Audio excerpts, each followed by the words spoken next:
زار كنيسة ماري مينا بمبابة لمدة ساعتين لمحاولة تقصي الحقائق حول ما حدث وكذلك لتعويض المتضررين.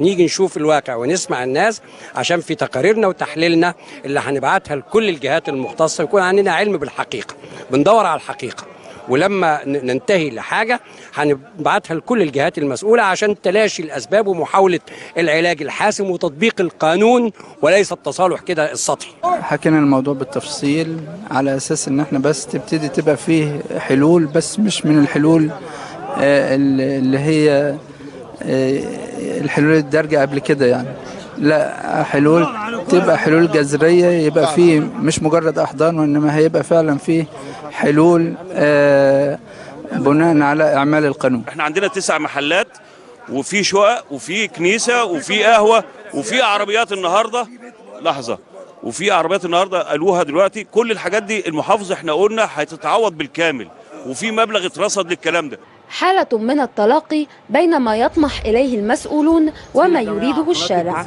الكل يسعى لسيادة دولة القانون والفهم الأصيل لمعنى التسامح. الجانب في الطرفين يتحكم، دي حاجة أساسية عشان يرجع السلام تاني، في المنطقة. غير كده مش هيبقى في سلام في المنطقة. ده المفروض أساسي من الطرف ده والطرف ده، بس يكون موثوق منهم.